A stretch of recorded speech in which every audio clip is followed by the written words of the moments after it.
ওই ব্যক্তি সব থেকে বেশি হতভাগা যে পিতামাতা দুইজনকে অথবা উভয়ের একজনকে বার্ধক্য অবস্থায় পেলেও তাদের সেবা করে জান্নাত নিতে পারলো না। আসসালামু আলাইকুম ওয়া রাহমাতুল্লাহি ওয়া বারাকাতুহু। আলহামদুলিল্লাহি ওয়াহদা ওয়াসসালাতু ওয়াসসালামু আলা মাল্লা নাবিয়্যা বা'দা। সম্মানিত দর্শক শ্রোতা, ইউনাইট টিভির পক্ষ থেকে আপনাদেরকে স্বাগতম। বর্তমান সময়ে যেটা মহামারী আকারে রূপ ধারণ করেছে, যে আমাদের যে মানব সন্তানের পৃথিবীতে আগমনের অন্যতম একটা মাধ্যম হলো পিতামাতা।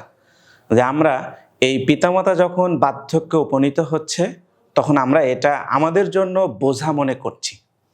বোঝা মনে করার কারণে আমরা আমাদের পিতামাতাগুলোকে ওল্ড হোম বা বৃদ্ধাশ্রমে রেখে আসছি, যেখানে পিতামাতাগুলো মানবতর জীবনযাপন করে সেখানে ধুকে ধুকে ক্রমশই মৃত্যুর দিকে ঢেলে পড়ছে।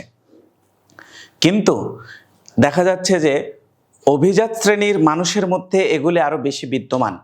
যে অনেক মানুষ রয়েছে যারা দীর্ঘদিন উচ্চ পদস্থ কর্মকর্তা ছিলেন, কলেজগুলোতে চাকরি করেছেন, বেশ কয়েকটা কলেজে চাকরি করেছেন, অথচ বার্ধক্য তার কাটছে বৃদ্ধাশ্রমে গিয়ে।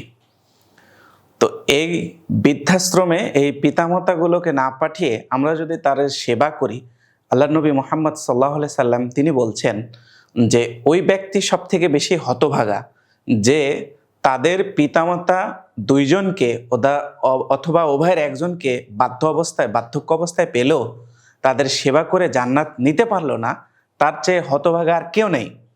কিন্তু আমরা দেখা যাচ্ছে যে এই পিতামাতাকেই আমরা বোঝা মনে করছি এবং তাদেরকে নিয়ে গিয়ে বিভিন্ন ওল্ড হোমগুলোতে রেখে আসছি। অথচ আল্লাহ নবী মুহাম্মদ সাল্লাল্লাহু আলাইহি ওয়াসাল্লাম আরেকটা হাদিসে বলছেন যে মায়ের পায়ের নিচে সন্তানের বেহেশত রয়েছে। তো আমরা বেহেশত রেখে মাকে ওল্ড হোমে রেখে নিজেরা বেহেশত পাওয়ার জন্য বিভিন্ন উপায়, বিভিন্ন মাধ্যম অবলম্বন করছি।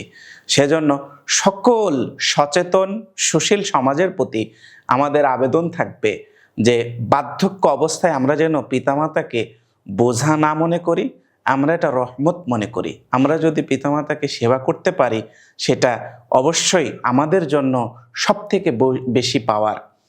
আমরা কিছুদিন আগে দেখছিলাম যে সৌদি আরবে দুইজন ভাই তারা আদালতে শরণাপন্ন হয়েছেন এজন্যই যে দুইজনের মধ্যে কে তার মাকে দেখবেন, এজন্য তারা মামলায় শরণাপন্ন হয়েছেন।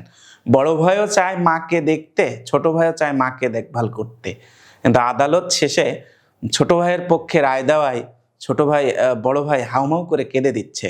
যে তাদের মেন্টালিটিটা বা মাইন্ড সেটআপটা কেমন যে পিতামাতার প্রতি, আর আজকে আমাদের যে পশ্চিমা সংস্কৃতি থেকে আমরা এসে তাদের মাধ্যমে যে সংস্থায় হচ্ছে, আমরা বেড়ে উঠছি যে জাতি, তাদের কারণে আমাদের যে সমাজ ব্যবস্থাটা আস্তে আস্তে ভঙ্গুর হয়ে যাচ্ছে।